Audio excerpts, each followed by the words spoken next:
Hi, I'm Pat McElroy. I'm the fire chief for the city of Santa Barbara, and I want to talk to you today about 911 cell phone routing. This is an issue that I've become aware of over the past couple of years. Do not come from a tech background, and so as I learned the things I was learning about 911 cell phone routing, I thought it would be a good way to tell this story, which is a fairly complex story, is to put it into kind of a story format and a history format, which is something I'm very comfortable with. So this is my attempt to tell a story about 911 cell phones, how the 911 system came into being, and the problems that have popped up in the last decade.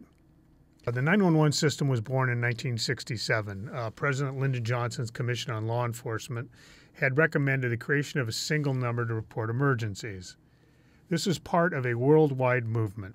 All around the world, people were going to a simple 3-digit, in some rare cases, a 4-digit number. In the United States, the number 911 was chosen. It was a difficult number to dial accidentally on a rotary phone. And so in 1968, that number was chosen. And 35 days later, the first 911 call was placed in Haleyville, Alabama. And that's something that they celebrate in Haleyville to this day every year. In California, in 1973, Ronald Reagan signed the Warren 911 Assistance Act into law, and that is still in place. It established California's state-run 911 system, and it's important to understand that each state has their own 911 system. Each state is responsible for maintaining and funding that system. And in California, in 1973, the SETNA Fund, which stands for the State Emergency Telephone Number Account, was started. And if you look at your phone bill, there'll be a small charge on every bill that goes for 911 charges. This becomes real important a little later in our story. As the 911 system evolved, E911 came into place. And what that meant was when you called, it was enhanced 911. When you called 911 from a landline, the dispatcher was given the address where you were calling from and dispatched accordingly. And if there was a need for a firefighter, a paramedic, or a police officer, the dispatcher made that decision. And if you were unable to talk, that number still showed up. So an investigation would start. So in the case of somebody who perhaps had had a stroke but was still able to dial the phone, if somebody was in a home where a burglar was there, they were hiding from somebody who was maybe physically abusing them, that address showed up and somebody came out to investigate. In the 1970s, a new wrinkle appears in the 911 system, the mobile phone. And in California, most of these phones were in cars, so it was assumed that they would be reporting problems on the roadways. Because of that, the decision was made that all calls coming from the roadway would be routed to the statewide agency, the California Highway Patrol. Would make perfect sense. But it's important to remember at that time you were talking about thousands of phones or tens of thousands of phones, maybe even hundreds of thousands of phones. But that made sense at that time. But by 2010, 250 million 911 calls are made each year. And by 2015, 80% of those were coming from wireless devices. Wireless phones had become ubiquitous. Everybody had them around the country. In California, one of the largest 911 systems in the world, 25 million 911 calls are made each year, and over 80% are made from cell phones. There are 35 million cell phones in use in California, virtually one for every man, woman, and child in the state. Nobody was expecting this. It just happened in a hurry, and by 2006, the number of calls coming from cell phones had crested 50%, and where we are now, it's like I said, it's 80%. So we go back to how the system was originally set up with the first mobile phones. All of those calls were routed, assumed from roadways, to the 25 California Highway Patrol public safety answering points in California. And so there's 20 million 911 cell phone calls made a year in California, 55,000 calls per day, and 25 CHP PSAPs in California handle 49% of those calls. The additional 425 public safety answering points handle the remaining 51%. It's far too heavy a load for one agency to carry, and the 25 CHP PSAPs should not have to carry that amount of load. That load should be shared by all the other 425 additional PSAPs in California. There are over 300,000 wireless antennas in California, and carriers are continually updating and installing antennas. What happens when you call 911 on a cell phone? Well, your call is routed to a cell tower. That tower will have a multiple antenna from a variety of carriers. Each antenna is assigned an ESN, Emergency Service Number. An ESN is a 3-digit number that determines which PSAP will handle your call. For example, ESN 123 from a particular carrier's antenna might be the CHP, where ESN 456 might be for Santa Barbara PD. Once that number has been assigned to a particular antenna, any 911 call received by that antenna will always go to wherever that ESN is directed. So if it's directed to go to the CHP, it will always go there. It goes there 100% of the time. It doesn't have any decision-making ability. If it's programmed to go to the Santa Barbara Police Department, it will always go there. And so that's why the initial routing and then afterwards analysis of that routing is so critical. When a new antenna is installed, the coverage map shows the anticipated coverage of that antenna. So there's 3 coverage cones that come off of this particular antenna, which is at 1919 State Street in Santa Barbara, California.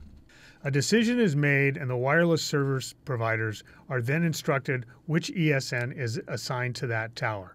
So in this case, the routing plot was sent to our local county coordinator. It is decided that the top 2 coverage zones will stay in Santa Barbara. The yellow area is the Santa Barbara jurisdiction. So they're going to Santa Barbara Police Department. However, the one on the lower left side touches the 101 freeway, which is represented by a purple line running through the map. Because of that all calls received by that coverage cone will be directed to the California Highway Patrol, because based on the old system of coming from the highways, all those calls in that cone will be directed to the CHP. And if you'll notice, the gray area on either side of the freeway represents 1/8 of a mile in either direction, and that is considered part of the freeway. It is given to the CHP as part of their jurisdiction. In this case, that is a heavily populated area within the city of Santa Barbara. And on a normal basis, and until I get involved in this, I never saw these sheets. I never know that these decisions were being made, but they're being made every day and in your jurisdiction as well as mine. What has happened as we have settled for a system that relies on transfers rather than concentrating on optimal routing? The 911 wireless infrastructure in California needs to be continually audited to ensure the correct routing of 911 calls. A system that was set up for tens of thousands or even hundreds of thousands of mobile phone calls is not equipped to handle a system that's now based on 35 million wireless phones. Why should you care? As a fire chief, I should care because people are starting to notice this as a problem. People who are calling 911 are starting to realize that the certainty they had with a land-based line is no longer there. When their call is answered, the first question isn't asked, what is your emergency? Has it traditionally had been? It's now, where is your emergency? Because in a large number of cases, the dispatcher does not see your address when you are calling them. So as the awareness grows in the country, it's very important, especially for people involved in public safety, to understand this issue and be out in front of it.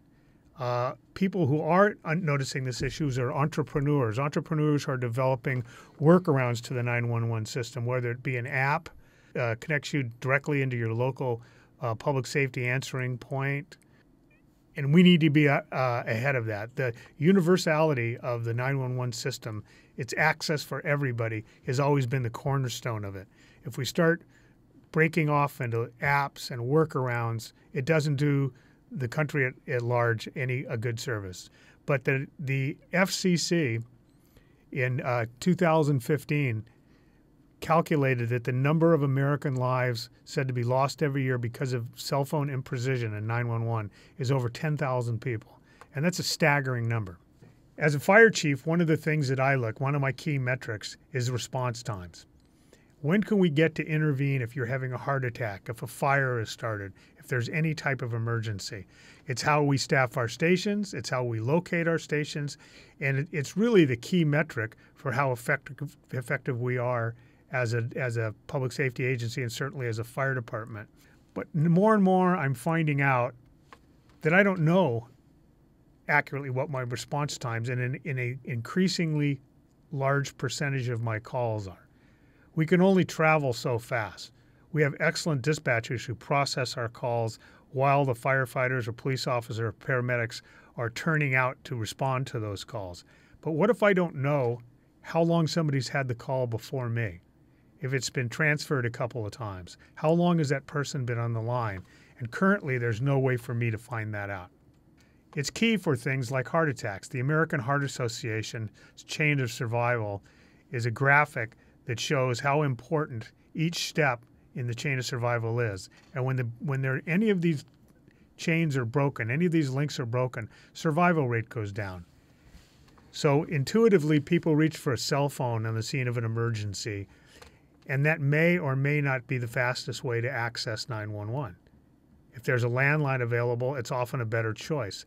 But the public isn't aware of that yet, and it's so important that we get out in front of this and be able to explain it and understand it and work on improving it. What does failure look like? Santa Barbara, January 2014. Jordan Soto, a young mother, is found on the floor of her room, and her brother places a 911 call for help. It is picked up by that tower at 1919 State Street. The call is then transferred, because of its proximity to the freeway, to the California Highway Patrol 40 miles away, and is answered by a dispatcher there. During the conversation and during the transfer that he subsequently does to Santa Barbara Police Department, the wrong address is provided. A Santa Barbara Fire Department engine and a Montecito Fire Protection engine and an AMR ambulance are dispatched to this location on the east side of Santa Barbara. They arrive on scene at the street and the address that they were given. The address does not match up to any house on that street. They're frantically looking around, trying to find the scene. The emergency is actually over here, about a half mile from a local fire station and just across the freeway from the hospital. The dispatch is delayed for 12 minutes. Ms. Soto subsequently dies later that evening. This is an analysis of that cell tower at 1919 State Street. This is what it's called a sector cutover decision. And as you look by the pie chart here, which was a very easy way to look at that, it looked at a reporting period from 2009 to 2011, where 797 911 calls were received by that particular antenna. 519 of those, or 65%, were inside the jurisdiction of the Santa Barbara Police Department. The on-highway portion, or portion that would go to the CHP, was 34%. And let's not forget that includes a quarter-mile buffer that is populated by people in the city of Santa Barbara. The decision was made to keep this with the California Highway Patrol by the county coordinator and the CHP, even though 65% of the calls came from, the original calls was inside the city of Santa Barbara. Here's another sector cutover decision sheet for Isla Vista, California. It's a densely populated neighborhood adjacent to the University of California, Santa Barbara, one of the densest square miles in the United States. Same reporting period for 2009 to 2011, 1,053 911 calls were received by that antenna. 99.4% of those calls did not originate on the freeway. Only 0.6% of those originated on the freeway. One of the things that we talk about when you're first looking at this is, gosh, are you prepared to take over this volume of calls from the CHP as a local agency? As this slide shows, the volume increase for the local agency to take over those calls was 1 call per day at Santa Barbara Sheriff's Department. So it doesn't really increase the volume of calls because you would be getting that call anyway. What's happening is by getting it directly, you're cutting out the middleman and saving time. In this case, as you look up in the upper right-hand side, the county coordinator and the CHP accepted the change and recommended that that be changed over. This was in 2011.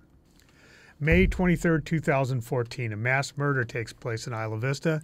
6 people are killed. The gunman commits suicide. 7 additional people are wounded by gunfire, and 7 people are struck by the assailant's car. There are multiple crime scenes in this area. Dozens of 911 calls are picked up by that same cell site, and all of them, 3 years later, are still routed 40 miles away to the Ventura CHP. The change had never been made. In April 2015, almost a year later, Assemblymember Doss Williams is made aware of this problem, and he requests in an April hearing that the state 911 investigate that cell site. At a meeting at the Orange County Fire Authority of the 911 Advisory Board in May 2015, the 911 office reports the cell site has been routed correctly, and Assemblymember Williams sends out a press release announcing the change and actually congratulates the 911 office for making the change and responding so quickly. In August, just before a meeting of the 911 Advisory Board in Sacramento, test calls are made from Isla Vista that reveal the cell site still routes to the CHP. It was never corrected, and it was reported again and is fixed within 12 hours. The concern here is that there is no quality control system in place. No one is checking, no one is making sure that these changes are being made. As I said earlier, the Setna Fund is the key funding source for the 911 system in California. And as you can see by this chart on the right, the fund activity is declining rapidly over the last decade, which corresponds to the rise in cell phones. The income that you used to get from the landlines is disappearing, bundling options for cell phones, the lack of long-distance charges are resulting in lower cell phone bills or lower phone bills in general, and subsequently, it's affecting the percentage of money that goes to the Setna Fund. It's important to ask ourselves, who are our customers and what are their expectations? Millennials are now more than 25% of the U.S. population and 53% of the workforce in 2015, which means also a very high percentage of the voting public. Their view of what a smartphone is or does is drastically different than mine and probably yours. They will never have a landline. I think it's important to understand that when I got a phone, it was something I talked on. When my children have a phone, talking may be the 3rd or 4th option that they choose with that device in their hand. The business strategist, Mary O'Hare Devereaux, had a comment that I really liked where she said that when a boomer thinks of technology, they think of it as a tool. A millennial and the generation that will follow them find these handheld computers. They're an extension of who they are. It's not a tool anymore. It's part of who they are.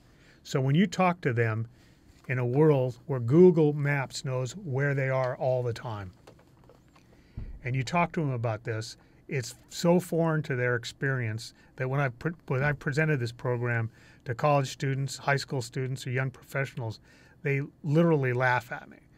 In their world, everybody knows where they are. Domino's Pizza delivered 100 million pizzas last year in the United States. And when I look at this pizza tracker, what I see is a different version of a response model that I base my fire department response metrics on. It shows me when the phone call was made, when the prep was going on, when it's in the oven, when it's in the box, and when it's in delivery. It can show me that my driver's name is William, what kind of car he's driving, where he is on his route to me. Uber operates under the same principle. That's the world that young people out there expect, and that is also their expectation of how 911 works. And it's important for us to get out of this because as they find out that that's not what's working, the rash of publicity we've been getting now is going to get worse and worse and worse. And it starts to beg the question, which of these people does not know where you are? In California, we've been working with Assemblymember Williams on a bill called Assembly Bill 1564. The need for this bill has to do with routing. We want to address routing delays by specifying that a call from a cell device may be routed to a local public safety answering point other than the California Highway Patrol if the caller originates from a location other than a freeway. The alternate routing is economically and technologically feasible, and the alternate routing will benefit public safety, and it will result in 911 calls being routed to the responsible responding jurisdiction that covers the location of the call origination point. For us to be effective in doing this, it's the responsibility of every fire and police chief to get to know their county coordinator and stay informed on routing decisions that are made in your community. It's something we all need to learn about because it's affecting the people who pay our salaries every day. Please join these groups listed here and more that are joining us every day in support of Assembly Bill 1564. It's critical to the future of how we respond and how effectively we respond to the people in our communities. Thank you very much.